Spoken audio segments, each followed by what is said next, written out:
All right, I apologize for my raspy voice. That's why I brought this water with me. So I had a video prepared for this morning. I pre-recorded my lesson because I misunderstood about the services tonight, so I had a pre-recorded lesson. And then I found out that we're having in-person services tonight. And so the lesson I recorded, I didn't like for in-person, and so I totally scrapped it. But I decided that I wanted to share with you guys something that I've always, back to when I started preaching and getting, I guess, trained. It didn't seem like a formal training to me, but it was a training mentor relationship nonetheless, which was sitting around tables with people and just opening up God's Word and studying it together. It's one of my favorite ways just to look at God's Word. And I know it's going to be different, and we're not around a table and not around at a coffee shop or anything. We're also all facing each other. It's a little more formal. But that's going to be the overall method or model for tonight. And if you want to participate, I'll give you a chance to come closer if you would like. You don't have to, but if you want to, I understand if you'd like to.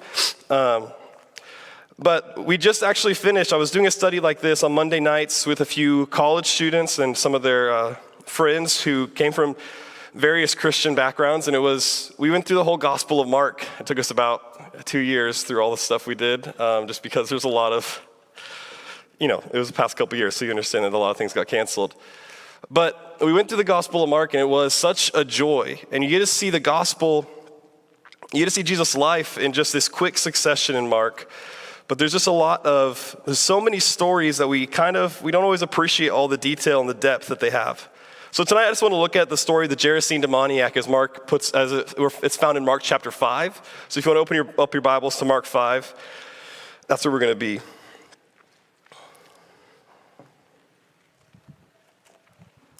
All right, so I'll go ahead and I'll read the whole thing, as you know I like to do, and then we'll just discuss it and talk about it together. So Mark chapter 5, let's start in verse 1. It says, "They came to the other side of the sea into the country of the Gerasenes, or the Gerasenes. When he got out of the boat, immediately a man from the tombs with an unclean spirit met him. And he had his dwelling among the tombs, and no one was able to bind him anymore, even with a chain, because he had often been bound with shackles and chains, and the chains had been torn apart by him, and the shackles broken in pieces, and no one was strong enough to subdue him. Constantly, night and day, he was screaming among the tombs and in the mountains and gashing himself with stones. Seeing Jesus from a distance, he ran up and bowed down before him, and shouting with a loud voice, he said, 'What business do we have with each other, Jesus, Son of the Most High God? I implore you by God, do not torment me.' For he had been saying to him, 'Come out of the man, you unclean spirit.' And he was asking him, 'What is your name?' And he said to him, 'My name is Legion, for we are many.' And he began to implore him earnestly not to send them out of the country. Now there was a large herd of swine feeding nearby on the mountain. The demons implored him, saying, 'Send us into the swine, so that we may enter them.' Jesus gave them permission, and coming out, the unclean spirits entered the swine, and the herd rushed down the steep bank into the sea, about 2,000 of them, and they were drowned in the sea. Their herdsmen ran away and reported it in the city and in the country, and the people came to see what it was that had happened. They came to Jesus and observed the man who had been demon-possessed sitting down, clothed and in his right mind, the very man who had had the legion, and they became frightened. Those who had seen it described to them how it had happened to the demon-possessed man and all about the swine, and they began to implore him to leave their region. As he was getting into the boat, the man who had been demon-possessed was imploring him that he might accompany him, and he did not let him, but he said to him, 'Go home to your people and report to them what great things the Lord has done for you and how he had mercy on you.'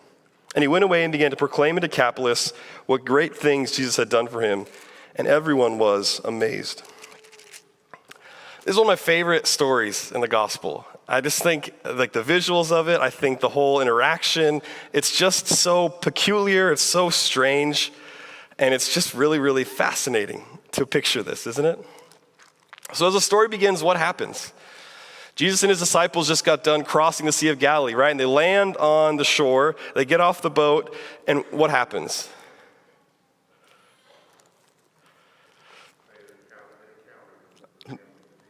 Yeah, they encounter this man with demons. And what do we learn about this guy? Because I want to try and picture this. They get off the boat, and they're on the shore of the beach, and this man comes up, and what is he doing as he comes up to them?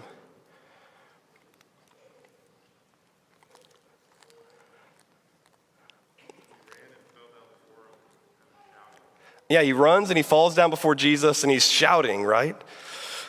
And what do we start to learn about this guy? After we see that he runs and he falls down, he's screaming at them when they come out of the boat, then what do we learn about this man in the first few verses of Mark chapter 5? Yeah, so he lived, go ahead. Yeah, he lived with dead people, right? Yeah. Yeah, so he lived among the tombs with the dead people, and he would cut himself with stones. What else do we learn about him?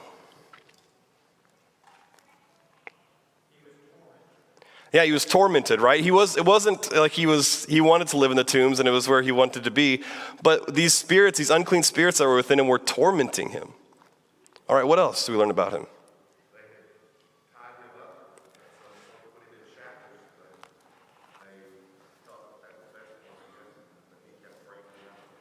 Yeah, this is a hard thing to picture, right? I mean, the whole thing is impossible to imagine, but this guy was so extreme. He was violent towards himself and towards others. And then people were putting him in shackles. And the question is, whose good was that for? Was it for the people around him or for himself? And the answer is probably both, right? But what would he do when he was put in chains and shackles? He would tear them apart. Obviously, this is supernatural. Everything about this is supernatural. And that gets us into the discussion about demons and all the oddities in the stories of the Gospels that I don't have a lot of great answers for.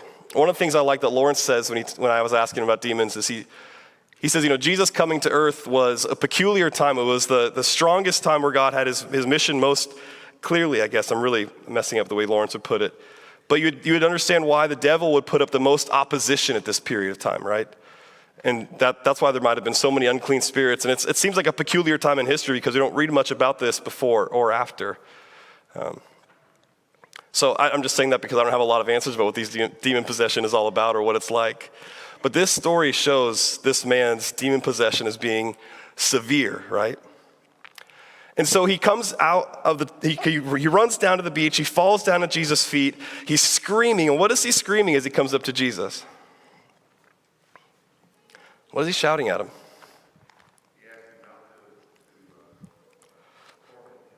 Yeah, he says, don't torment me. And why does he say that? I think it's actually the demons inside of him that are speaking, not the man himself.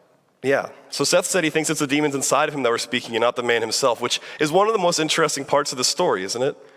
This man comes up to Jesus, and he seems like a human person. In form and figure and voice and everything, he seems like a human. And yet the voices that are coming out of him are what? The demons. And even so, as you read the dialogue between Jesus and this man, it seems convoluted as whether or not the man or the demon is speaking. It seems a lot of time the demon is overtaking and speaking, but it seems like, I don't know, it's a little confusing to understand what's going on with this guy. And the line between demon and person had become really blurred with him. And so he asks him not to torment him. The demons are speaking back to Jesus. And what was the reason that he was asking Jesus not to torment him?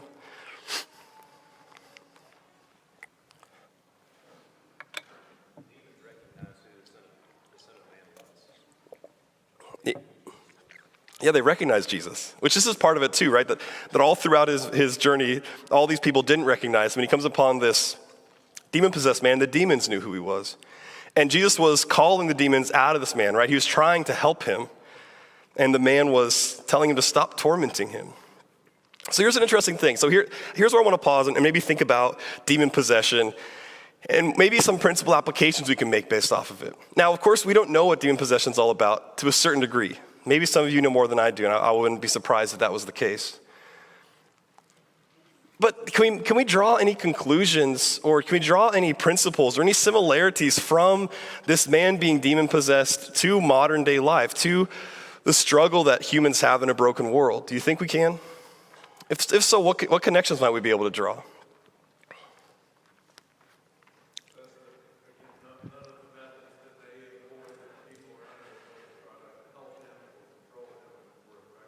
Yeah, so all the people around him were employing all these methods, right? In Matthew, it says they put a guard outside with him. And Matthew it also says there's two of them, so there's a little bit of interesting things going on. But in Matthew, it says they even put a guard out. They would put him in shackles and chains, put men to guard him, and nothing could keep him. He would wander away. He would go back to the tombs and to the desert. So yeah, man's methods couldn't help this guy. What else might we be able to draw from this?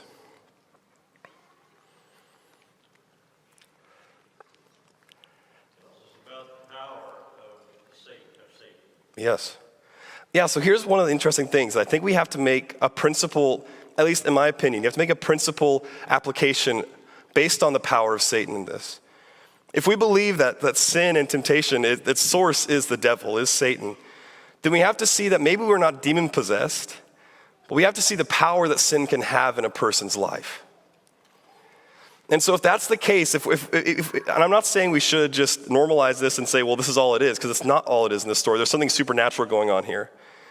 But it has, I think, natural applications in our lives. That this man's, for whatever reason, he had found himself completely under the control of Satan.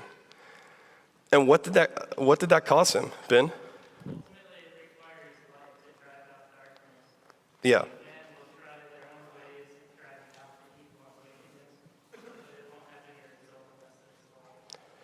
Yeah, so one of the applications that requires light to drive out the darkness, that was connected to Lawrence's point, that men can try what we want, but it required the light of the gospel of God himself to come. That gets back to John 1 and even John 3, where it talks about, the light came down into the world, but the men didn't like that because they didn't want their deeds of darkness to be exposed, right? And that's a rough paraphrase of John 3, but yeah, so it took the light to change his life. But Seth's point about the voices being convoluted, about who's speaking here, the man or the demons, I think there's a really interesting principle application, I think, to make from this story with that. That when our lives are wrapped up in sinful decisions, in the temptations that the devil places before us, and we give in and we live a life of, self-satisfaction, of sin, of the temptations the devil puts before us, it starts to get convoluted who's speaking. And who's thinking, and who's really acting in our lives. Romans 6 puts it this way, that you're a slave to unrighteousness, or you can be a slave to God, right? And so this man finds himself in a position where his life was completely overtaken by demons, by the devil himself. And when he spoke, it wasn't even him speaking. And I think that's really interesting, because you meet people and we take all their words at face value. People who don't know Christ, people who don't have the gospel, and we think that everything they're saying is what they actually believe. And maybe it is, but the devil has so twisted so many things and so many people that how could they possibly even know what they believe to a certain degree? This man didn't even know who he was. And so I think it's really interesting. There's a lot of interesting things when you think about this man. And he was even, and another interesting application, I know I asked this question, but now I'm going off on my own, but another interesting application, this guy was hurting himself and everyone around him. And again, isn't that true of people who are caught up in sin? Whether we see it or not, the sinful decisions, the reason that God doesn't like sin isn't just because he's a cosmic killjoy, but it's also because, it's not that. It's because sin is damaging to God and to everybody, to the person who is engaging it, to the people around that person. And that is so evident in this guy's story, isn't it? I mean, they tried, everyone around him tried, and they couldn't stop it. And so there's all this interesting business, right? He's imploring him not to send him out of the country. He's imploring him. One of the interesting things we didn't point out about this guy is also he's not clothed. We find that later in the story when they see him on the beach and he's clothed. Luke's gospel, Luke chapter 8, puts it that he hasn't worn clothing for a long time, is what Luke said. Seems like a diagnosis, But there's all these things picture. Must have been a really uncomfortable situation. I mean, all that adds up to something that's really uncomfortable. And so this interaction goes on, and the demons, what do the demons end up asking Jesus? They ask him not to send him out of the country, but then what do they ask him specifically? Yeah, so if you don't know, the Gerasenes, it's also called the Decapolis. It was an area of 10 predominantly Gentile cities. And so when we see pig farmers, they weren't Jewish people probably. They were Gentiles. And so it kind of Give us a little of the context, which I think is important and interesting. But the demons see the swine and they ask to get cast into the swine. And what's Jesus' response? What does Jesus do? He gives them permission. And this is, again, one of the things I just wish I could have seen. It's like those nature documentaries with the lemmings, I think it is, where they all jump off the cliff together. Have you seen those things? Maybe you haven't. Maybe that's just a random thing that I know. That's shown. But it's like this whole scene of all these pigs getting cast off this cliff and cast into the sea and drowning. It must have been, 2,000 pigs is not a small number. Everything about this is dramatic and huge. Then what happens? The herdsmen see it, right? In verse 14, and what's the herdsman's response to their pigs, to all their profit and all their possessions getting thrown into the sea? Yes, so they go around, they tell everyone in the city, and they tell everyone what happened. And so everyone in the city comes out to Jesus in verse 15, and what do they see when they come down to see Jesus and this man?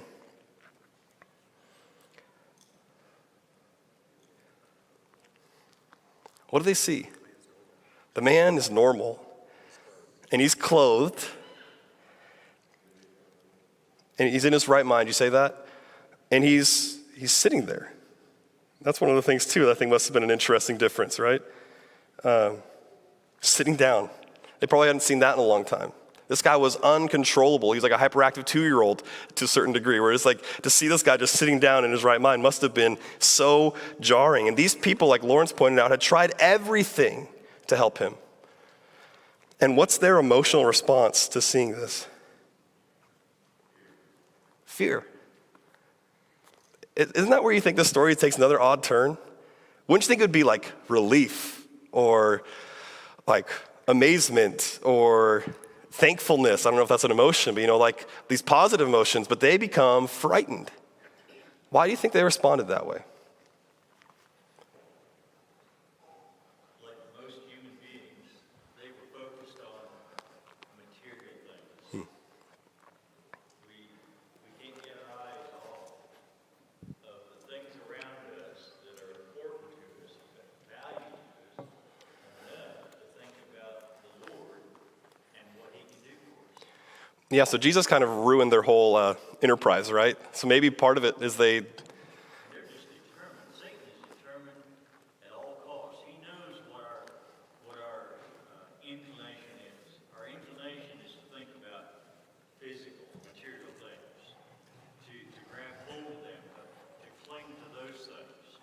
And I think this is an example of the fact that he's not going to give up. Yeah. And so these material things are lost, and the people are just appalled about that. Yeah. Instead of being grateful for the relief that man had. Yeah. Yeah, I think there is a good case to be made. These people might have just been so self-motivated that they were afraid of Jesus causing any more damage to them, incurring any more, Yeah, that's good. What else? Why else do you think they might have been frightened? Are there any other possible causes for their fear?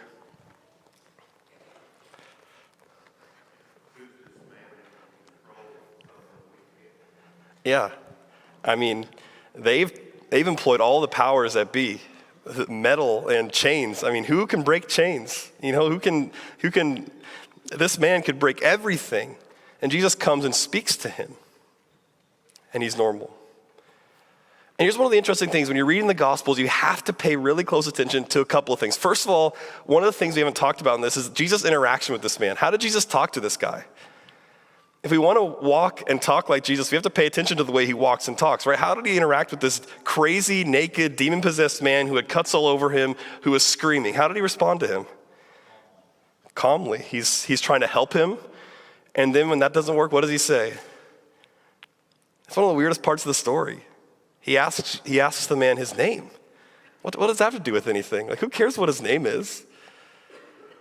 But one of the things that Jesus always does, you see a certain amount of tenderness and you see this very individual attention given to every person that comes across Jesus and every person that he comes across, that he gives them care and attention. He wants them to know that he cares about you. But more than that in the Gospels, we see Jesus and we can emulate him, but we also get to see common responses to Jesus in the Gospel, don't we? These people's response to Jesus is common. People today respond the same way. I mean, maybe some of you grew up not being churched, or however you want to put it. And when your life changed, when you gave your life to Christ, did everyone around you respond positively to that? Did they respond to saying, man, like, you're such, I see the growth. I see how much, you're more loving. You're not as rough around the edges. You're more caring. Man, that's so great for you. Is that how they responded? No, right? I mean, maybe part of this fear is the fear that this power came into the earth and what it means for them. That these people saw Jesus do something that they couldn't do. They saw him change a person's life that was beyond help, that was undesirable, hopeless. And I wonder if they were frightened because they're like, man, what do we have to do with this guy? Because that kind of power and that kind of difference forces the individual to question themselves. And that's a fearful thing.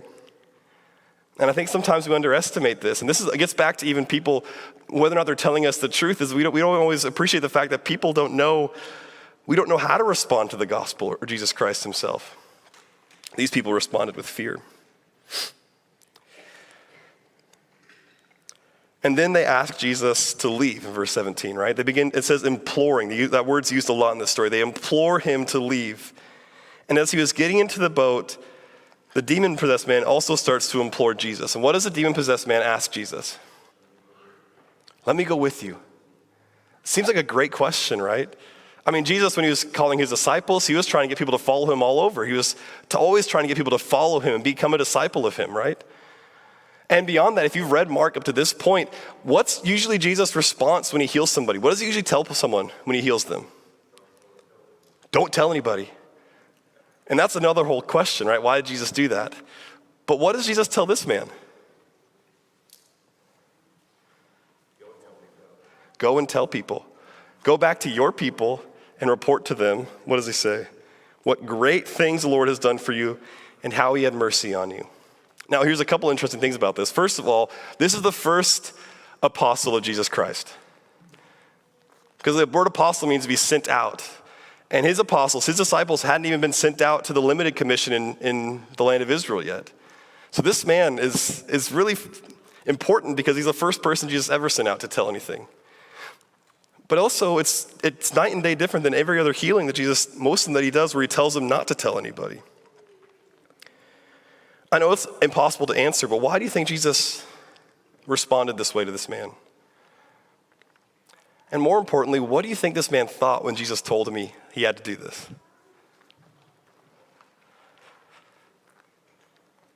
I think part of it is, not everybody, like if you went with Jesus, not everybody would have known his story. Yeah. What he had went through and what everybody saw. But by telling him to go home to his friends, they all knew that he'd been in chains and he had a demon in him and everything and all that he'd gone through. So it's going to matter probably more to them when he's saying, Jesus did this for me. Yeah. Than when he goes to strangers that, that don't know his story. So I think that's part of it. And then just that, I think when Jesus tells them this, I mean, hopefully it was like one of those things where Jesus gave me an assignment, something that he wants me to do. And maybe he was a little disappointed because obviously he wanted to go with, Jesus. He wanted to be with them, but also seeing, he's got a big task for me. And it's my job to go proclaim Jesus to not only my friends, but to others too. Yeah. I think that's big for him. Yeah. I think your first point's really well made, that people other places wouldn't have had as much impact. They hadn't seen it firsthand. They hadn't known how difficult this man was before and the huge change that had happened. And so his testimony make a bigger difference to the people who knew him. But his response, I think it's an interesting question, because you're right that he might have felt honored or impressed that Jesus would give him a mission. And he also might have felt disappointed. Do you think he would have felt anything else in response to this?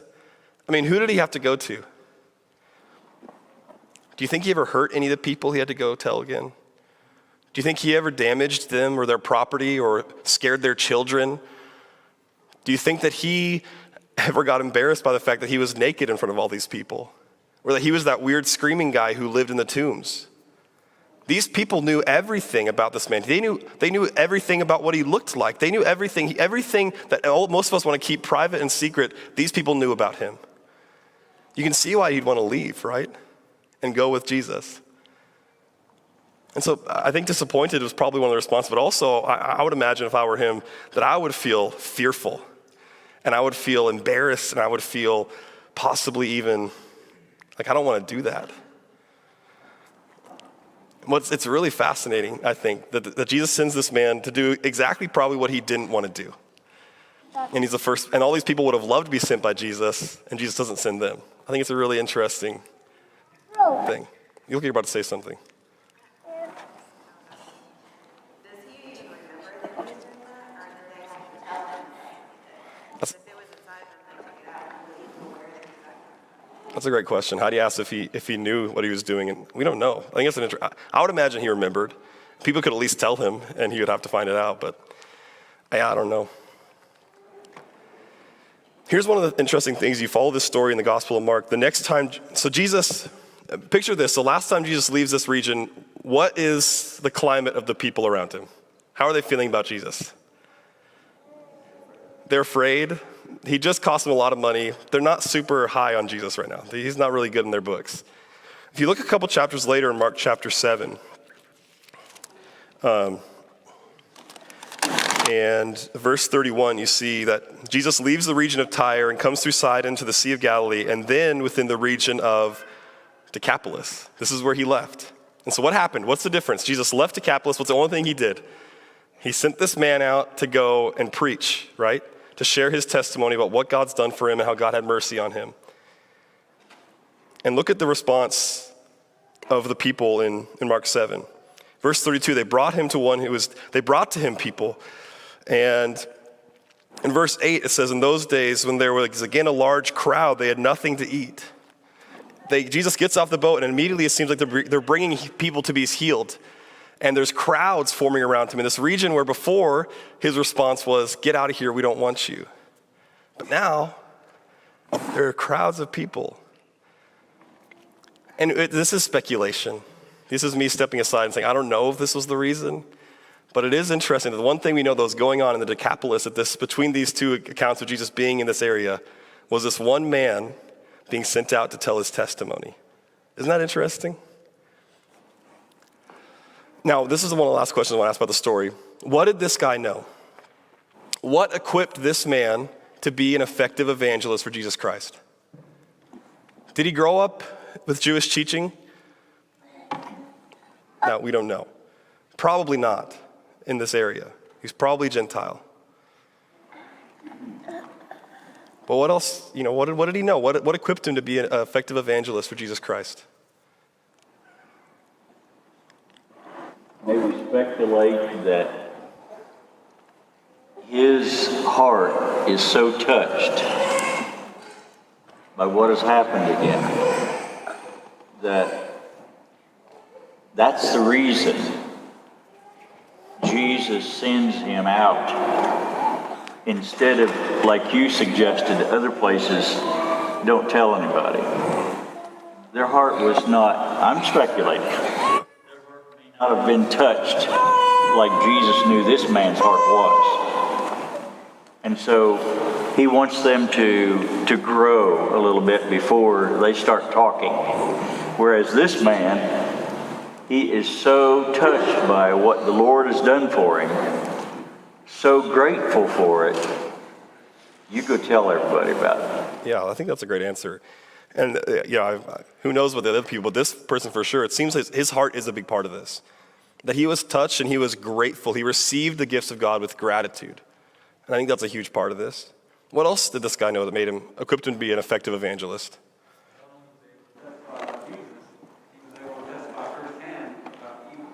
Yeah, that's a great point, Steve. That he wasn't just able to testify about Jesus, but he could also testify about the evil that he had been through to show. And all the people he went to primarily were people that also knew about it, right? Because they had seen it in him. So that's a great point. He didn't just know the gospel in a sense. He knew what the gospel saved from, right? That's a really good point. What else did he know that made him an effective evangelist, do you think?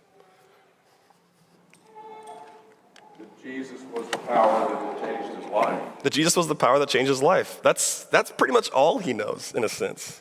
I mean, he has the right heart. He definitely has the background from the world that is also helpful. But basically, the only positive thing that he knows is Jesus Christ changed my life. Could he go to the Old Testament and share all the messianic prophecies that spoke to Jesus? Could he talk about all the, what's the word for it? The ages or the epics of God and the patriarchal age and the Mosaic age. Could he talk about that and explain it? Could he walk someone through the Jewish Bible and tell them about the gospel with it? No. The one thing this guy could do is he could say, I was beyond hope. I was messed up. My life was in shambles. I was beyond and out of control. And then the gospel changed my life. And it seems like the response, again, this is speculation, but it seems like the response is people wanted to see Jesus because of this man's testimony. I'm not trying to say that there's no point for information or it's not good to study the Bible. Of course not. But sometimes I think we fall into feeling like we have to know everything to share the gospel. And this is one of the big points about this story I think is really important to get hit home, is that you don't have to know everything to share the gospel. You have to have the right heart. You have to know what you left and to know what Jesus saved you from.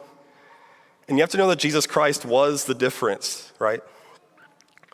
That's been our theme for a while, that we lead people into a transformed relationship with Jesus Christ. And this man's story is the perfect example of that. Was the difference. Yeah. This story perfectly articulates that, right? That nobody could help this guy. They tried everything to help this guy, and nobody could help him.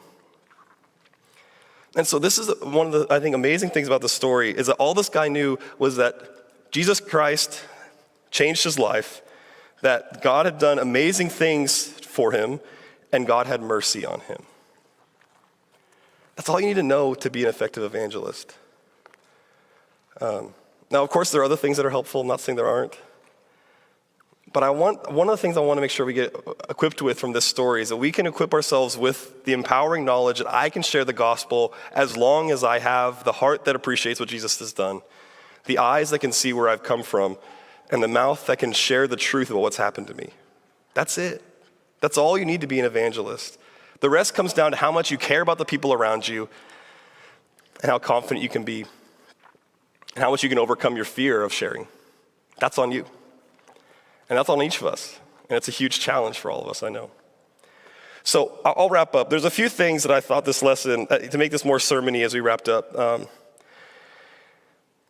This man, as people might have seen him, was an undesirable, wouldn't you say? I mean, if we were looking at people that we would pick to evangelize to and to share the gospel with, this guy would be bottom of the list.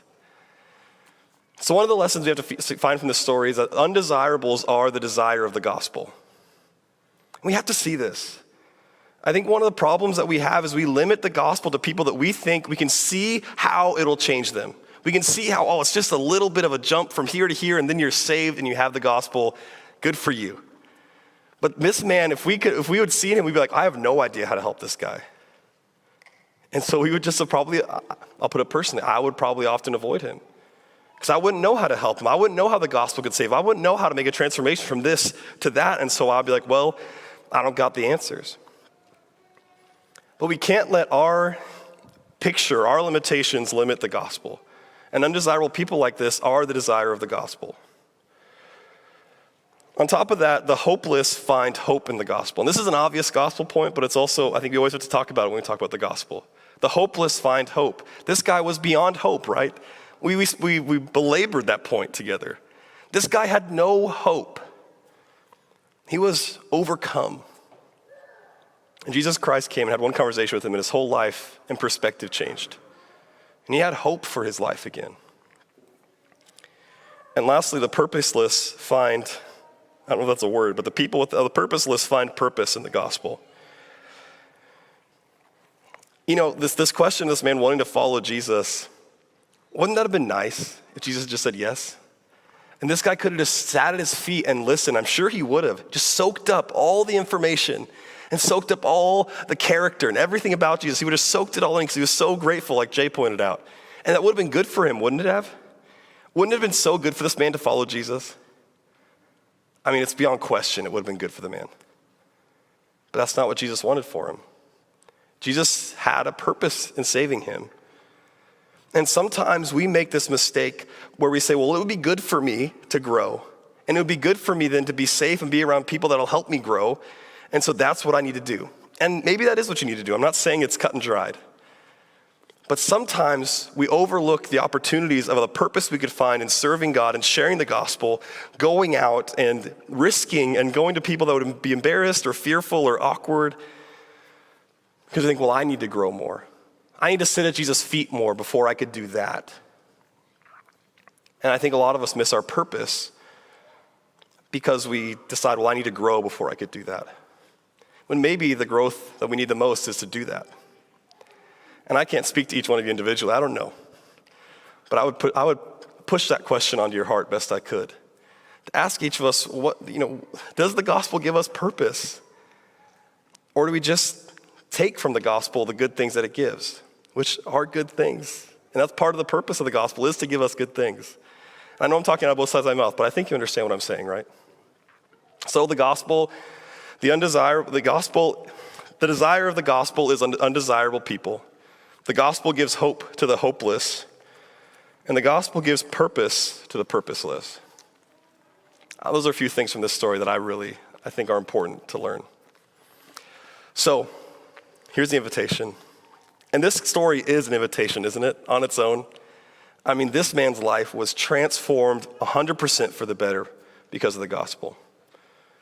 And this story speaks better than I could. So as we stand and sing here in a second, just think about the call of the gospel, what Jesus Christ would do with your life. It doesn't matter how messed up or how imperfect or how evil and messed up your life is or how undesirable you think you might be to God. It's not true. You are the desire of the gospel. Oh, and if you have any other spiritual need, if you want to get to know Jesus, if you want to get to know the gospel, if you want to be baptized, if you want us to pray with you, whatever we could do, please let us know as we stand and sing this final song.